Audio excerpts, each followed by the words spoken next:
بسم اللہ الرحمن الرحیم۔ حجر اسود کی تنصیب۔ کعبے کی پرانی عمارت کے اندر ایک بڑا لمبا سانپ تھا۔ اس صبح اس طرف سے بھی خوشخبری آ گئی۔ ہوا یوں کہ وہ سانپ نکل کے دھوپ سیکنے کے لیے کعبے کی ایک دیوار پر لیٹا ہوا تھا۔ آسمان پر اچانک ایک بہت بڑا عقاب آیا۔ عقاب کعبے کی طرف جھپٹا اور سانپ کو اپنے پنجوں سے پکڑ کے چونچ مارتا ہوا لے کے اڑ گیا۔ لوگ خوشی سے اچھل پڑے، پہلے چونکے پھر ہلہ مچا کے خوشی کا اظہار کیا۔ لوگوں نے دیکھا کہ سانپ کو چونچ کے زخم اور پنجوں سے مسل کے عقاب نے اسے مکہ کے مضاف اجیار کی طرف بہت دور جا کے گرا دیا۔ لوگ خوشی سے نہال ہو گئے۔ ان کے دلوں سے کعبہ کی تعمیر نو کے لیے سارے خوف اور وسوسے سے نکل گئے۔ سب قریشی کعبہ کی طے کی ہوئی اپنے اپنے حصوں کی دیواروں کو منہدم کرنے میں جٹ گئے۔ کہتے ہیں لوگوں نے کعبہ کی پرانی دیواروں کو قدیم بنیادوں تک گرا دیا۔ قدیم بنیادوں میں اونٹ کی کوہان جیسے سبز بڑے پتھر لگے تھے۔ ایک قریشی نے اپنی گنتی ان بنیادوں کے سبز پتھروں میں پھنسا کے انہیں ہلانا چاہا تو مکہ کی پوری بستی میں ایک ہولناک زلزلے کا جھٹکا آیا۔ ایک روشنی کا تیز دھماکہ ہوا جس سے آنکھیں اندھی ہونے لگی اور پوری بستی بھونچال سے لرز گئی۔ کعبہ کی دیواروں پر کام کرتے قریش لڑک کے گر گئے۔ ہلا ہوا سبز پتھر بھی واپس کھڑاک سے اپنی پرانی جگہ پہ جا لگا۔ وہ سمجھ کے کعبے کی بنیادوں میں جڑے پتھروں کو ہلانے کی اجازت نہیں۔ وہ جانتے تھے بنیاد کے وہ پتھر ان کے عظیم اجداد حضرت ابراہیم علیہ السلام اور حضرت اسماعیل علیہ السلام کے ہاتھوں کے لگائے ہوئے ہیں، جس کی نشاندہی جبرائیل علیہ السلام کے ذریعے خود خدا نے کی تھی۔ وہ بنیاد کے پتھر خدا کسی کو ہلانے تھوڑی دیتا۔ کسی قریشی نے پھر کعبے کی بنیاد کے کسی پتھر کو ہاتھ نہیں لگایا۔ ابن کثیر رحمۃ اللہ علیہ نے لکھا ہے کہ انہی کعبے کی بنیاد کے سبز پتھروں میں رکن یمانی کے پاس پتھر کا ایک کتبہ ملا جس پر سریانی زبان میں کوئی تحریر لکھی تھی۔ ایک یہودی عالم ادھر موجود تھا۔ اس نے تحریر پڑھی۔ لکھا تھا، میں اللہ ہوں، مالک کل۔ میں نے زمین اور وقت کی تخلیق کے دن سورج اور چاند کو پیدا کرتے سمے اس جگہ کو پیدا کیا اور 7 ملائکہ کے پروں سے اسے ڈھانپ دیا۔ جب تک اس بستی کے پہاڑ قائم ہے یہ قائم ہے اور اس کا پانی اور دودھ بابرکت ہے۔ وہیں 2 اور کتبے بھی ملے۔ ایک میں لکھا تھا، جو نیکی بوئے گا مسرت حاصل کرے گا، جو برائی بوئے گا ندامت پائے گا، برے عمل کا بدلہ نیک نہ ہوگا۔ یہ کیسے ممکن ہے کہ خاردار درخت سے انگور حاصل ہو؟ تیسرے کتبے پہ لکھا تھا، میں نے خیر و شر اور تقدیر کو پیدا کیا۔ مبارک ہے نیک اعمال والا شخص اور بد کردار کے لیے افسوس ہے۔ کہتے ہیں وہ کتبے اسی طرح جہاں تھے وہیں دیوار میں چن دیے گئے۔ کعبے کی عمارت بن گئی۔ چھت 42 فٹ اونچی، 3.25 گز کی بلندی پر کعبے کا دروازہ ملتزم رکھا گیا۔ 3.25 گز اونچی اس کی چوکھٹ بنائی گئی۔ کعبے کی چوکور دیواریں کہنے کو ایک جیسی لگتی ہیں مگر چاروں کی لمبائی ایک جیسی نہیں۔ ملتزم والی مشرقی دیوار اس کے مخالف پچھلی مغربی دیوار باقی 2 دیواروں سے کوئی 2-2 فٹ لمبی ہیں۔ یہ دیواریں بھی دونوں آپس میں ایک جتنی لمبی نہیں ہیں۔ سامنے کی ملتزم والی دیوار سب دیواروں سے لمبی ہے۔ یہ کوئی 13 گز لمبی ہے۔ اس کے مخالف والی 13.25 گز۔ باقی دونوں اطراف کی دیواریں کم و بیش 12-12 گز لمبی ہیں۔ عمارت مکمل ہو گئی۔ چھت بچھا دی گئی۔ پرنالہ لگا دیا گیا۔ حتیم کی دیوار بھی تیار ہو گئی۔ دروازے میں چوکھٹ لگ گئی۔ ایک آخری مرحلہ رہ گیا۔ خانہ کعبہ کے چہرے پر جس پتھر کو چوم کے یا چومنے کا اشارہ کر کے اس گھر کا طواف شروع کیا جاتا ہے، آسمان سے اترا ہوا مقدس پتھر حجر اسود اپنی جگہ پہ لگانے کا وقت آ گیا۔ تیار عمارت پر گویا نیم پلیٹ لگانے کا سمے آ گیا۔ اب قریش کے سب قبیلے پھر بحث میں پڑ گئے۔ ہر قبیلہ چاہتا مقدس پتھر لگانے کا اعزاز اس قبیلے کو ملے۔ بحث الجھ گئی۔ شور و گل مچ گیا۔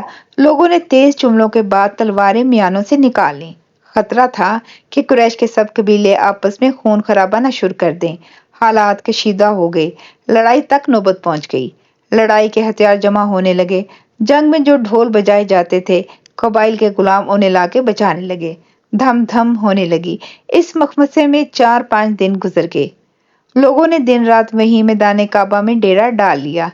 قریب تھا کہ قریش کے سارے قبائل آپس میں لڑ مر کے تباہ ہو جاتے۔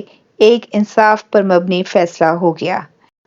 قریش کے سب سے عمر رسیدہ سردار ابو امیہ بن مغیرہ بن عبداللہ بن عمرو بن مخزوم نے کہا، اے اہل قریش، اتنے دن سے تم سب لوگ یہاں ہو، کوئی فیصلہ نہیں ہو پا رہا۔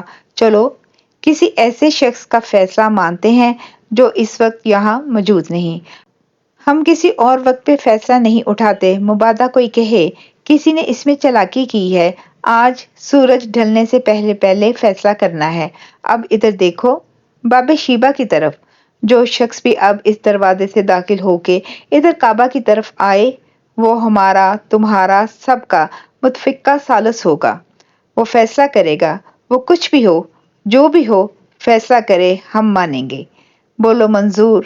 سب بولے منظور۔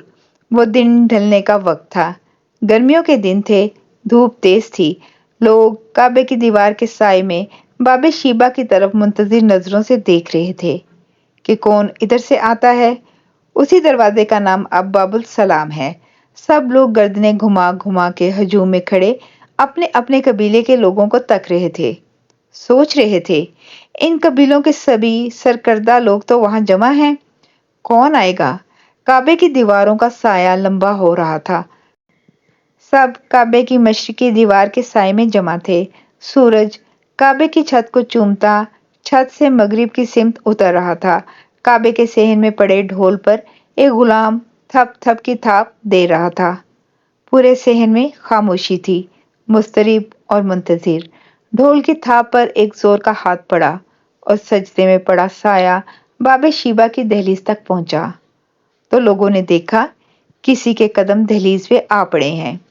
لوگوں نے سر اٹھایا، سورج نے سر جھکایا۔ شام کی سنہری دھوپ کرنوں سے اس دروازے سے داخل ہونے والے شخص کا چہرہ چمکا۔ سب لوگ خوشی سے چیخے، مرحبا، اہلاً و سہلاً۔ ڈھول کی تھاپ سے لوگوں کی دلوں کی دھڑکن تیز ہو گئی، شور مچ گیا۔ یہ تو الامین ہے، محمد بن عبداللہ صلی اللہ علیہ وآلہ وسلم۔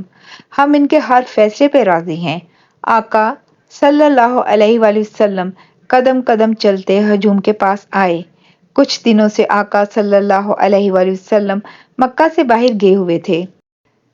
کعبے کی تعمیر نو مہینوں سے ہو رہی تھی۔ دوسرے لوگوں کی طرح آقا صلی اللہ علیہ وآلہ وسلم نے بھی اپنے ہاتھ سے کعبے کی تعمیر نو میں اپنے قبیلے کے حصے کی دروازے والی مشرقی دیوار پہ پتھر اٹھا اٹھا کے لگائے تھے۔ 4-5 دنوں سے ادھر جو جھگڑا تھا، آقا صلی اللہ علیہ وآلہ وسلم اس سے لا علم تھے۔ لوگوں نے اپنا اپنا نقطہ نظر پیش کیا۔ آقا صلی اللہ علیہ وآلہ وسلم نے سب کی بات سنی، پھر مسکرا کے اپنے کندھے سے کالی کملی اتاری۔ کعبے کی چاروں دیواروں کے ذمہ دار قریش کے سردار قبیلوں کو کہا، اس چادر کے چاروں کونے پکڑ لیں۔ قریش کے سردار حیرت اور خاموشی سے آقا صلی اللہ علیہ وآلہ وسلم کی بات سن رہے تھے۔ ان کی سمجھ میں کچھ نہ آ رہا تھا، مگر ان کے چہروں پہ لکھا تھا کہ وہ آقا صلی اللہ علیہ وآلہ وسلم کے علم و تدبر اور انصاف سے مطمئن ہیں۔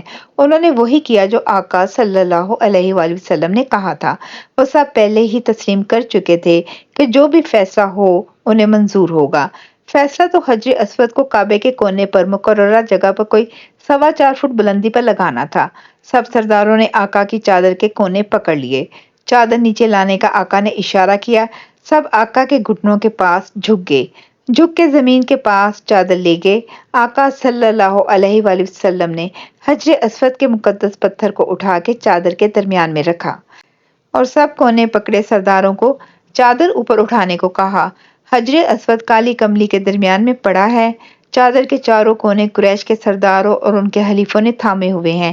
ہولے ہولے چادر اوپر اٹھ رہی ہے۔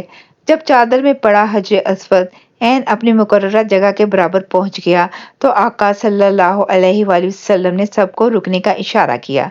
حجر اسود لگائے جانے والے خالی طاق کے سامنے آقا صلی اللہ علیہ وآلہ وسلم کی کالی کملی میں پڑا کالا مقدس پتھر پڑا تھا۔ چادر کے کونوں کو قریش کے سرداروں نے تھاما ہوا تھا۔ آقا صلی اللہ علیہ وآلہ وسلم کچھ قدم آگے بڑھے، اپنے پاؤں اپنے پیروں سے مشابہ اپنے جد عظیم سیدنا ابراہیم علیہ السلام کے پیروں کے نشان پہ رکھے، اپنے ہاتھ بڑھائے، دونوں ہاتھوں سے چادر کے اندر پڑے حجر اسود کو اٹھایا اور اپنے ہاتھوں سے مقررہ جگہ پہ لگا دیا۔ جب پتھر طاق میں رکھا جا چکا تو سب کے ہاتھوں میں پکڑی ہوئی اپنی چادر لگائے گئے مقدس پتھر پہ اپنے ہاتھوں سے دبا کے مقدس پتھر کو اچھی طرح جما دیا۔ آقا نے اپنی چادر سے دبا دبا کے حجر اسود کو جما دینے کی لذت میں سبھی قریشی سرداروں کو بھی شامل کیا۔ سب نے باری باری آقا کی چادر سے حجر اسود کو چمکایا۔ ہر ایک نے اس عمل کے بعد حجر اسود سے پہلے آقا صلی اللہ علیہ وآلہ وسلم کی چادر چومی۔ آسمانوں سے اترا مقدس پتھر اپنی جگہ پہنچ گیا۔ سب لوگ خوش کہ مقدس پتھر مطلوبہ بلندی تک اٹھانے میں ان سب کا ہاتھ شامل تھا۔ اس سمے شاید خدا بھی مسکرا رہا تھا کہ لو اپنے گھر کی تعمیر نو کے بعد جس گھر کا سنگ بنیاد اپنے خلیل ابراہیم علیہ السلام سے رکھوایا، اس کا افتتاحی پتھر سید البشر صلی اللہ علیہ وآلہ وسلم کے ہاتھوں سجا لیا۔ جاری ہے۔ جزاک اللہ خیر۔